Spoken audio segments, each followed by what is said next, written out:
Lecture du livre du prophète Isaïe. Ainsi parle le Seigneur. Voici mon serviteur que je soutiens, mon élu qui a toute ma faveur. J'ai fait reposer sur lui mon esprit, aux nations il proclamera le droit. Il ne criera pas, il ne haussera pas le ton, il ne fera pas entendre sa voix au dehors.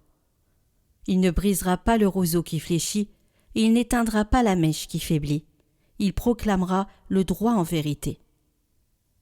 Il ne faiblira pas, il ne fléchira pas, jusqu'à ce qu'il établisse le droit sur la terre, et que les îles lointaines aspirent à recevoir ses lois. Moi, le Seigneur, je t'ai appelé selon la justice. Je te saisis par la main, je te façonne. Je fais de toi l'alliance du peuple, la lumière des nations. Tu ouvriras les yeux des aveugles, tu feras sortir les captifs de leur prison, et de leur cachot ceux qui habitent les ténèbres.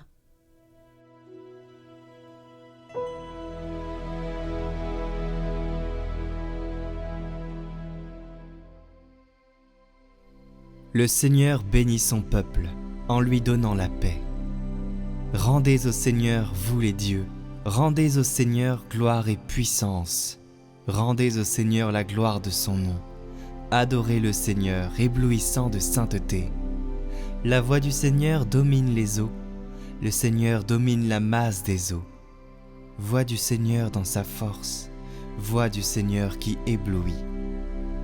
Le Dieu de la gloire déchaîne le tonnerre, et tous dans son temple s'écrient « Gloire !»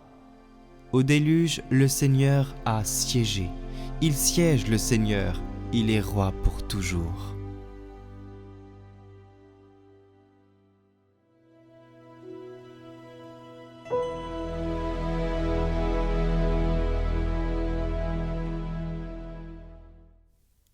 Lecture du livre des Actes des Apôtres.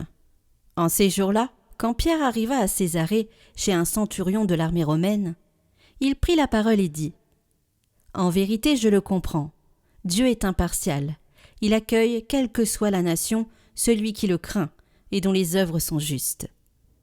Telle est la parole qu'il a envoyée aux fils d'Israël, en leur annonçant la bonne nouvelle de la paix par Jésus-Christ, lui qui est le Seigneur de tous. »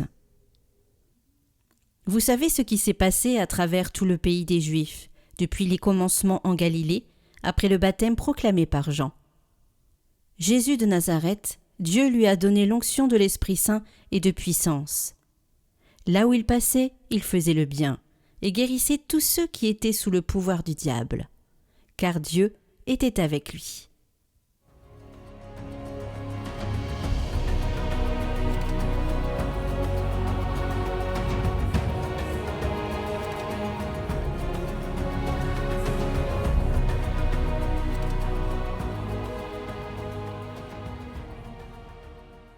Évangile de Jésus-Christ selon saint Matthieu. Alors paraît Jésus. Il était venu de Galilée jusqu'au Jourdain, auprès de Jean, pour être baptisé par lui. Jean voulait l'en empêcher et disait « C'est moi qui ai besoin d'être baptisé par toi, et c'est toi qui viens à moi ?»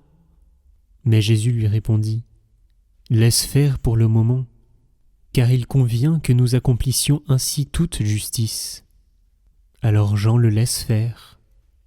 Dès que Jésus fut baptisé, il remonta de l'eau, et voici que les cieux s'ouvrirent. Il vit l'Esprit de Dieu descendre comme une colombe et venir sur lui. Et des cieux une voix disait « Celui-ci est mon Fils bien-aimé, en qui je trouve ma joie. »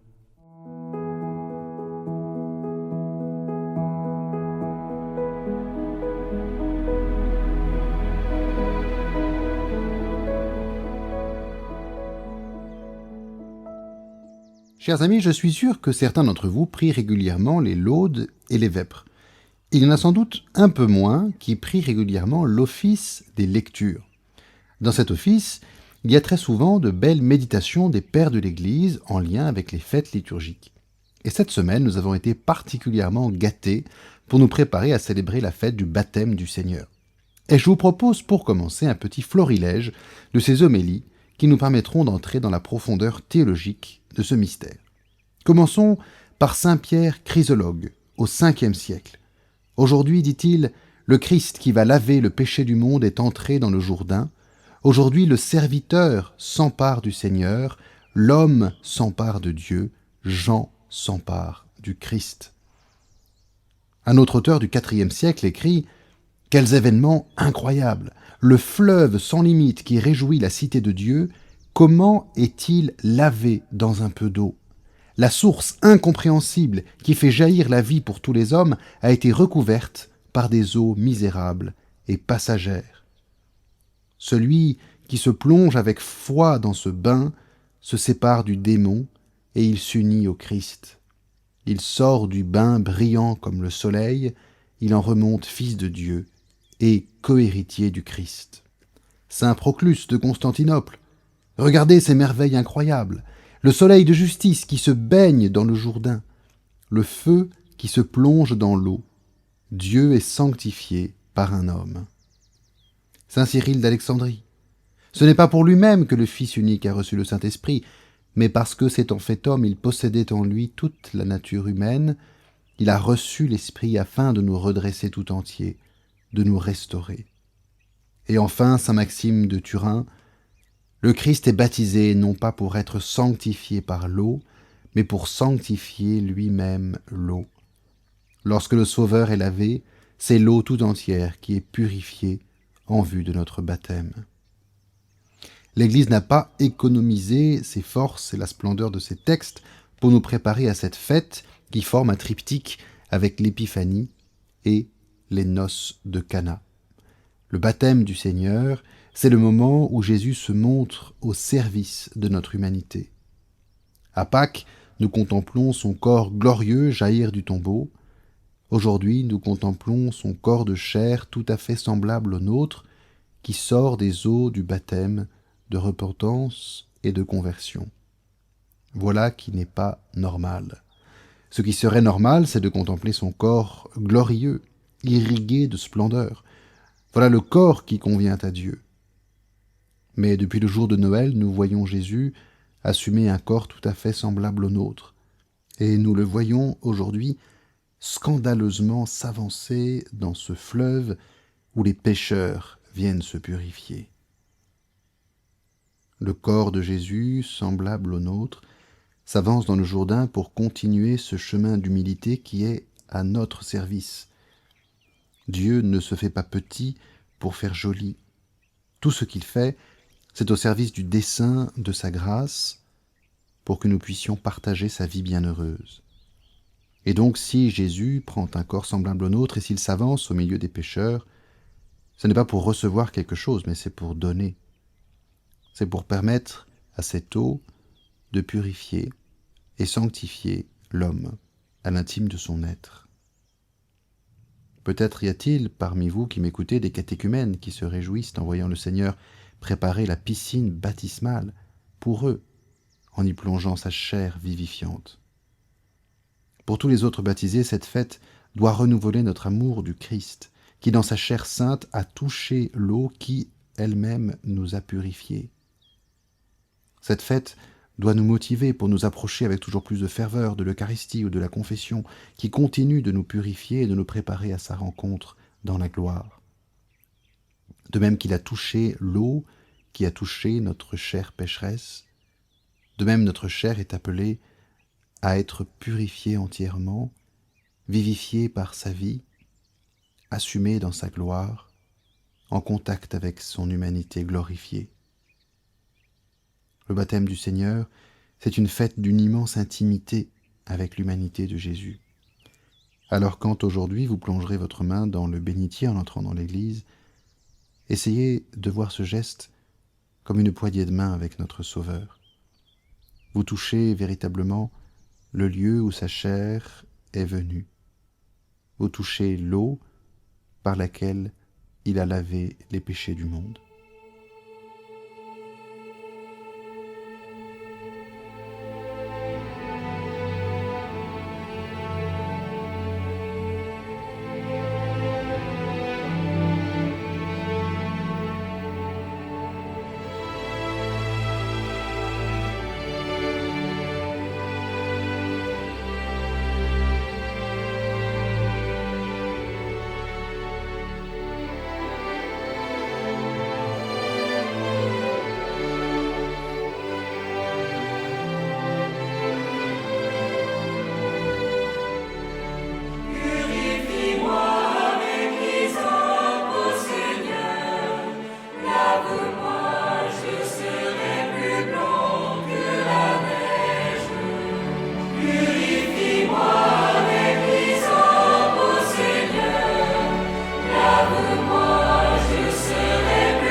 pour toutes les intentions déposées en commentaire cette semaine.